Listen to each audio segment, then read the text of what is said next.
I am a lifelong family of Enterprise customers who have been treated like thieves and shunned away because of new management at a local location. Basically, on the 29th of July, I was renting a car with Enterprise. Now, keeping in mind, my family and I have been renting with Enterprise for probably about 15 years. I mean, I'm 33 years old. I got my driver's license at 17, and I haven't rented with anyone else in my entire life. So we're basically really good customers with them. And I have moved to Brevard County about 5 years ago, and I've been renting with their local locations for about 5 years, Cape Canaveral and Cocoa. So I've was what they call one of their gold member customers. I had the member card and everything. And so in June, I rented a Camaro SS from them. It was like a $55,000 car. And the manager at the location knew me very well. So he did me a good price. He was running to me for $189 a week, which is amazing. About 3 weeks in, I get a phone call from them telling me that I am overdue on the payment. So I go to the location, speak with the manager, Dalen, which is really nice, and he tells me he didn't even know about it. And he looks at me, he's like, "Yeah, man, don't worry about it. You've always been good. Just pay in full when you return the car next week." I'm like, "Okay, no problem." Which is exactly what happened. I returned it a week later, paid $906. And a week after that, I pick up another rental. Now they gave me a much cheaper car, a Mustang convertible, but none of the GT versions were like about $35,000 car. And I set up the same way. Now, keep in mind, I'm a French citizen, so I rent with a French debit card, which works like a credit card, but it has a spending limit. When the spending limit is reached, you have to wait for it to be reset, which is what happened. I still had money in my account. It was just, I had to wait for my spending limit to be reset. So the same scenario happened in July with the Mustang, but there was a change of manager at the location. Now, I get a phone call from Titusville, which is not where I rented from, and the lady tells me that I have to bring them the car back or face a failure to return. So I tell her, well, I know the regional manager, Andy. Let me get in touch with him and see what's going on. She's like, oh, Andy's on vacation. I'm like, okay, can I speak with Dalen, the manager at the location in Cocoa? Oh, no, Dalen's been promoted. He's not there anymore. I'm like, okay. Is Gary the other manager there? Oh, no, Gary's on vacation. I'm like, okay. I'm like, let me go and drive to the location and speak with this new manager named Robert, see what's going on. So I take the car, go to the Cocoa location to speak with Robert, who was too busy on the phone to come outside and talk with me. So he had one of his agents, I believe his name was Charlie, go back and forth. And basically, after like 15 minutes of me waiting, he comes out and he tells me that I have to leave the car right there and then or face a failure to return, keeping in mind that my return date wasn't until the next day. So I tell him, and you want me to walk home? And he replies, yes, or take an Uber, keeping in mind I had just gone over there to speak with the manager, so I didn't even have my wallet on me. So Uber was out of the question. So I told him, but my due date is tomorrow. He says, no, you have to drop the car right now, or you're going to face a failure to return. I'm like, all right, well, I'll face a failure to return because I'm going to drive back home. I'm partially disabled. It's raining. I am not walking home. So I drove home, and then the next morning between 8:15 and 9:30 a.m., and I have severe sleep issues, sleep apnea, and all that stuff, so I sleep late. They called me 4 times in order to get their car back. At which point I told them, like, well, you can either come pick it up or assure me some kind of ride home when I come drop it off, or you're going to have to wait until I can get a ride, and then I will come and drop it off, which happened at around 6:30 p.m. They were already closed, but my friend got off work. We dropped off the car, and then I went back home.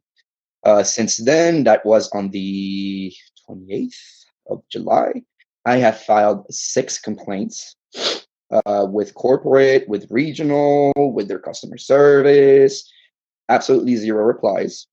I still owe them $400, which I told them that I was going to block my card and only pay them once they called me in order to solve the situation in a professional manner, which they never did.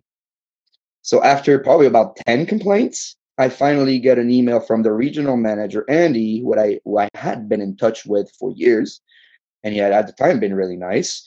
But he just told me that they were going to finish their business, terminate their business with me, and put me on their no rent lists. and that I had to stop contacting them regarding this matter.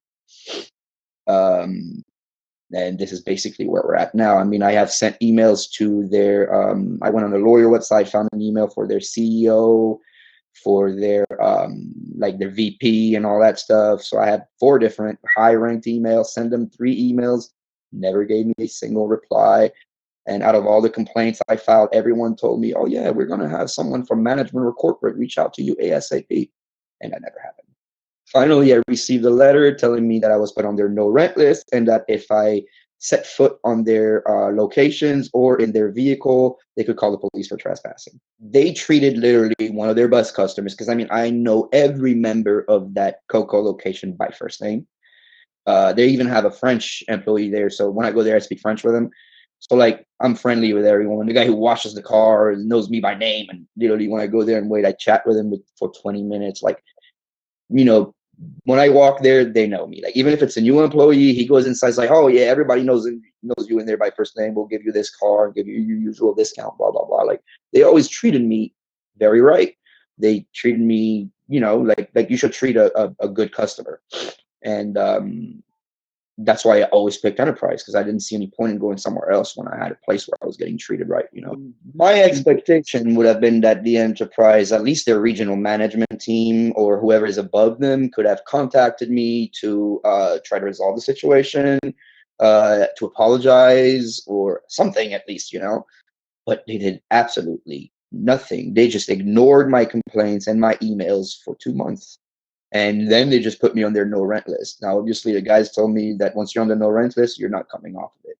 What I'm thinking is the new manager made a clear mistake and they are protecting him over their customer. That's the only thing I can see, because, you know, I asked them so many times, I'm like, what has changed in the past 2 months that now I'm being treated like this? And nobody replies. You know, I'm like, why has this person treated me this way? No one replies. So it's a guarantee that they're protecting their employee who made a clear mistake. Because not only he told me to walk home when my car was due the next day. So I'm guessing he didn't even look at my rental agreement and just told me to leave the car right then and there. And he had actually no idea who I was. Like he was just new manager at that location. And so I contacted the regional manager, like I said, who I've been in touch with for years. And he did the same thing. He did not reply.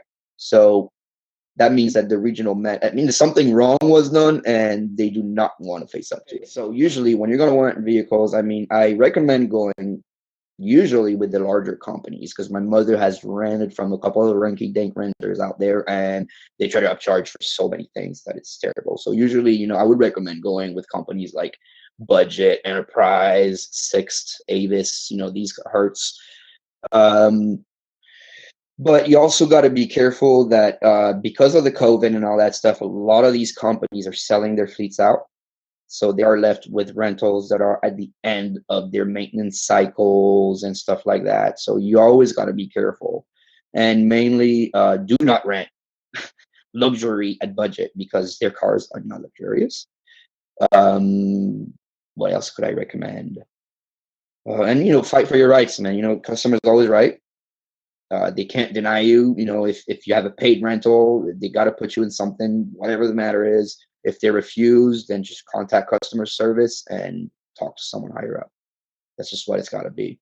One more thing, always call ahead. Even if you have a reservation, always call ahead, because even if you're reserved a special car, they'll get rid of it before you get there. Every time. Even Enterprise used to do that, but because I was a good customer, they were like, well, you rented a you know, like economy car, but we don't have any. They're like, well, just pick something off the lot. That's what they used to do. You know, I mean, well, for the price of the economy, I'll take this, you know, Impala or Charger or whatever, and they would just give it to me.